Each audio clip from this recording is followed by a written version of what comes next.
రండి, మీకోసం వెయిటింగ్. అవునా? ఏం చేస్తున్నారేంటి? ఈరోజు వచ్చేసి ఎండు చేపలు గోంగూర. దానికి కావలసిన పదార్థాలు చూద్దామా? చూద్దాం. ఉల్లిపాయ, పచ్చిమిరపకాయ, ఎండు చేపలు. నేను ఆల్రెడీ చిన్న నిమ్మకాయ అంత పులుసు చింతపండు తీసుకొని దాన్ని పులుసు చేసేసాను. ఉప్పు, పసుపు, కారం. ఇది ఆల్రెడీ నేను ఒక రోజు ముందే వాష్ చేసి డ్రై చేసి పెట్టాను, కట్ చేశాను. ఇప్పుడు ప్రాసెస్ చూద్దామా? ఓకే. స్టవ్ ఆన్ చేసి ఒక గిద్ద సుమారు నీళ్ళు పెట్టానండి, ఎందుకంటే ఎండు చేపలు శుభ్రం చేద్దాము. ఇదిగోండి, నీళ్లు కాగిపోయినాయి. ఇప్పుడు దీనిలో మనం చేపలు వేసి వాష్ చేసేద్దాం. చూస్తున్నారు కదండి, చేపని ఇలా పెట్టుకొని ఇలా ఇలా గీరుతా ఇట్లా క్లీన్ చేసుకున్నాను చేపని. అప్పుడు తెల్లగా ఉంటాయి, శుభ్రంగా ఉంటాయి. ఇట్లా ప్రతి ఒక్క చేపని ఇదే విధంగా క్లీన్ చేయాలి. ముక్కలన్నీ ఇలా వాష్ చేసుకుందాము. నెక్స్ట్ ప్యాన్ పెట్టి ఆయిల్ వేసుకుందాం.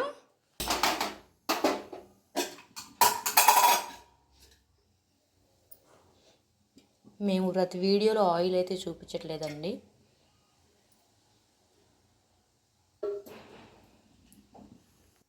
పసుపు యాడ్ చేద్దాం. పసుపు వేసి చేప ముక్కలు వేసి వేయించుకుంటే చేపలు మాత్రం బాండీకి అసలు అంటుకోవు.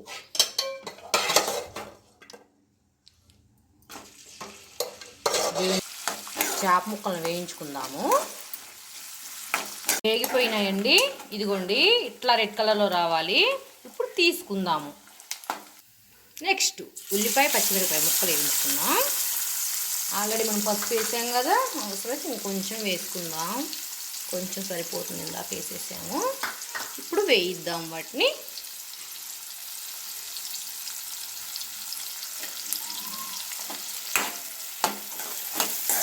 ఉల్లిపాయలు కొంచెం ఎక్కువ ఉంటే చేపల గోంగూర చాలా టేస్ట్ ఉంటుంది.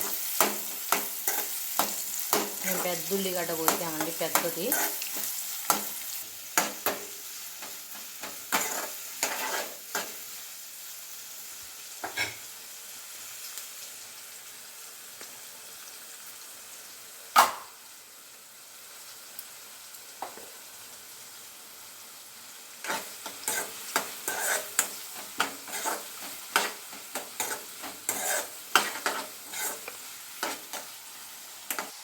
అక్క, వేగినట్టేనా?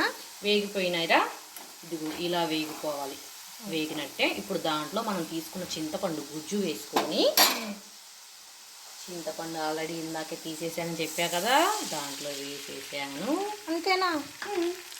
నెక్స్ట్ దానిలో కారం కూడా నాకు సరిపడా తీసుకున్నాను. దీనికి ఏంటంటే పులుపు ఉంటుంది కాబట్టి కొంచెం ఎక్కువే పట్టింది. కారం, ఉప్పు సుమారు చూసి వేసేసాను నేను. దానిలో చేప ముక్కలు వేద్దాము. ఇందాక గట్టిగా వేయించాం కాబట్టి నీట్గా దీంట్లో వేస్తే కొంచెం మెత్తపడతాయి. కొంచెం వేగనిద్దాం.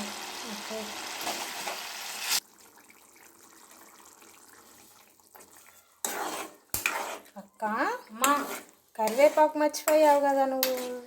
అరే, అది కొంతమంది వేసుకుంటారు, కొంతమంది వేసుకోరు. అందుకని నేను చూపించలేదు.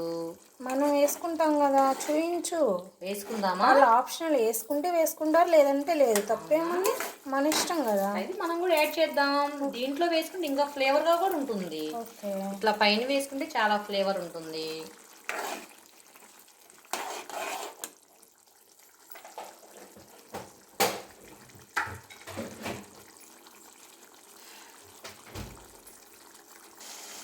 ఇట్లా ఉడుకుతుంది కదా, అట్లా ఉడికినప్పుడు మనం గోంగూర వేసుకుందాం.